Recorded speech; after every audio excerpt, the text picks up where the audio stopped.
Folks, it is time to live well, and look at this group we have surrounding us now, because these folks are really going to help us live better and really live well. They are from the YMCA as we are celebrating a big milestone, folks. How about 100th anniversary of Y Camp? How many people out there have gone to Y Camp and are still participating in Y Camp? Show of hands, show of hands. There you go. Again, this is a really big deal. We have Alex Kretzinger joining us. He's the Senior Program Director over at Summer Camp, and you've been involved with the Y for how long? Well, I started there as a summer camp counselor, and that was in 2011, and I haven't left. And you moved your way up through then. And how have things changed since you first started going there? We've continued to grow to a point where now I think, you know, we're very full. We've got kids on waiting lists all summer. We've got groups that are coming through all year round, and lots of schools that we get to work with in a school year. But it all starts with getting involved at one level or another, and then you take it from there. And that's what these other folks have done too. They've all been involved with the Y Camp in one way, shape, or form, and then end up being volunteers over at the Y. So let's take a look and say hello to Allie Meyer, volunteer over at the Y. Next to me here is Kurt Hartung. He is there as well. And then Greg Lage, he is also a volunteer. And Kurt, we were talking earlier, you were a youngster going to Y Camp, right? Yes, I started as a camper in 1966. 1966? I became a leader in 1972 and worked 8 summers at Y Camp, and after that, my wife and I got married and we became campers again, and now we've taken our kids and now our grandkids to camp. Isn't it great how you can just take generation after generation to go back there? It's such a great facility. It's multi-generational, and my grandkids are 5th generation Y campers. Okay, now what's the first thing? This is great, especially when you're considering you went to camp in the mid-60s. First thing you remember over at Y Camp that was the most fun that you looked forward to going back and doing again? Oh, the swimming pool, the people is the big thing. Yep. The friends and people we see year after year and that we've known since we were kids. Yep, how about that? And then, Allie, what about your experience? Pretty much the exact same experience. 1966, really? Wow, amazing. You know, Yeah. When did you first go to Y Camp? I was probably there as a toddler because, again, with the multi-family generations, my great-grandparents and my grandparents actually met and got married up at Y Camp. They did? So it's pretty special, and so we went there so every summer they have 1 week that's for family camp, and so everybody in the family comes and stays for the whole week, and they get to experience the hanging out with the friends, the horses, the hikes, and the swimming pool, and all the activities. So I've been doing that since I was a child, and I was a camper during the summer, and also as a leader, and then now volunteered with them whenever I can. There you go. I'm going to ask you the same question. Yeah. Your favorite thing when you were a kid, going to Y Camp, that you said, oh, I cannot wait to get back and do? I loved getting dirty. I loved going really? on hikes. Yeah, we played in the creek for hours. We would go find the lost cabin and all these fun things. So just being outside and with friends. That's awesome. All right, Greg, your turn. All right, first, when you first went. 1974, I was 3, family camp, you know. Okay, was this guy in charge of some of the stuff? Yeah, back then he was. That's what I thought. And again, some of the things that stand out the most from when you first got going. For me, capture the flag. I mean, you would go all over that camp. You'd come back with poison ivy, but if you won, that was what it was all about. That's all part of the excitement, isn't it? Exactly. Yeah, and the learning process, too, because I bet you didn't do it a second time, did you? Oh, yeah, you did. Oh, you did? Oh, yeah. Poison ivy again? It was capture the flag. You had to get Okay, that you did flag. regardless. You had to get that flag, did you? Look at just some of the really fun things that are going on at Y Camp. But for those people that might not be familiar with Y Camp, you hear about it talked all the time. But where is Y Camp located from the Des Moines area? How far away is it?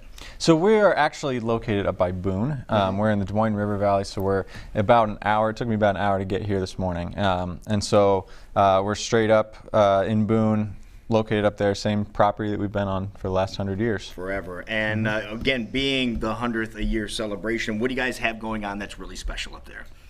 We are actually planning kind of a big weekend to celebrate, and that's going to happen over the course of Memorial Day weekend, and it's going to culminate in a big day on the 26th of May. And that day we're going to be inviting everybody that has ever been to camp or been involved with camp or has known somebody who's been involved with camp. We're trying to invite the entire community to come out and enjoy camp for the day. What do you think has really made camp survive after all these years? Because, you know, things evolve and sometimes they lose favor with other folks, but the Y Camp just seems to really just march through and just march on. I think it's because we believe a lot in the power of people and bringing people together and building people up, and I think that that's something that's stayed true through all the different generations and ages, is that one of the most valuable things is investing in the kids that grow up in our communities, and that's what we do best, and that's what we are pretty passionate about. Oh, Allie, what would you tell somebody if they're considering, getting their kids involved with Y Camp? What would be one of the things that you would kind of steer them toward? The thing that always stands out with me is that it builds such character with children. I mean, our core values, respect, responsibility, caring, and honesty, those things that you learn as a child, just stick with you through your career and everything that develops you as a person. So I know that those are the things that I still hold on to as an educator, as well as, when I think about what I'm doing with children today. So those character values that really make people grow as a human. Now, Kirk and Greg, I'm going to address this question to you. I want to find out about leadership skills that are created when you get involved with this, because obviously, Kirk, you found an opportunity to advance up and help other people while you're at camp. How important was that? I think it's been important in my career, and I'm sure it's true with Allie and Greg too, that the things we learned at camp we still use in our jobs today with people when we interact on a daily basis, no matter what age they are, no matter who they are or where they're from. You learn leadership skills, you learn personal skills that are useful in every situation. Now, what kind of skills are we talking about here, Greg? You said you learn these skills and you're able to apply them even in your job situation. Now, so many years later, but again, you were talking, mid-70s is when you first went to Y Camp. Yeah. And to this day, in 2019, you're applying some of those things that you learned. Well, I became a teacher because of Y Camp. You did? That I had the epiphany, like, I like history and working with kids. What could I do to put that together? And I became a teacher. And so, yeah, I mean, it's mostly working with people, problem solving. When you're in with a cabin of young kids, when you're, a 15, 16-year-old, right, having to help problem solve and helping them, gauge where they're at and, homesickness and all that. So just, being a human and dealing with people mostly. Right, okay, now let's find out what you guys do for a living now, because we all know you all started at the same place. You all started at Y Camp and then spread out from there. So you're a teacher. Where do you teach? The Ankeny High School. The Ankeny. Not just like the Ohio State. The Ankeny High School. Always a hawk. All right. Okay, Kirk, what about you? I am a patent attorney. Oh, really? So I work with inventors every day. Really? Any really cool inventions we should invest in here? Always, yeah. Okay. Yeah. You get advice here for your portfolio, too, at the same time, based out of here. And Allie, what about yourself? I'm a second grade teacher. So you hinted that you were an educator. And where do you teach? McKinley Elementary School on the south side. Wonderful. This is, again, it has to just make you feel great. You're involved with an organization that has so many influences on our young folks, and then even with you, giving people a chance to take their ideas and propel them up to the next level. Now, did you ever in a million years think that you would end up in the position that you're in right now? I got my job because of the Y Camp connection, because the lawyer that hired me had worked at camp many years before. Are you serious? So it's the Y Camp connection reaches far and wide. That's amazing. Absolutely amazing. All right, let's talk about how people can get involved and how we can get the kids at Y Camp. What's the best way to get people involved? So to visit our website, which is pretty easy to remember, it's www.y-camp.org.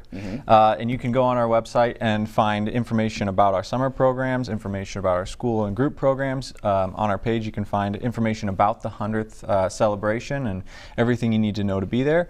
And anything else, you can also find ways to contact us if you have more questions. All right, now when do the camps, when are they in session? Do they run in blocks, or is it one long session that's in play? How does that work?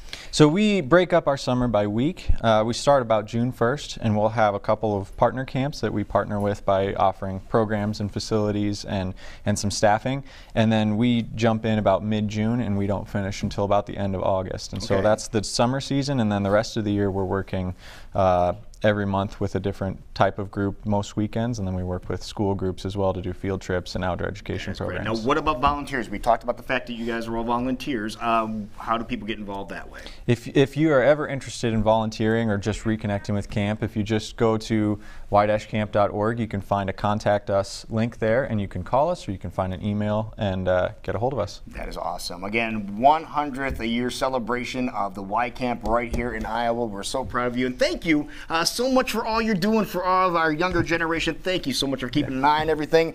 Thank you, Invention Guy. Thank We you. appreciate that. And our goal is to get 1,000 people to come back to camp, and the whole day is free. Oh, really? That's the one in May. Okay, so go to the website and check that out. Greg, thank you, sir. Thank and you. thank you for everything that you are doing. It all started with Y Camp celebrating 100 years this year. How about that? Don't go too far, folks. We're going to take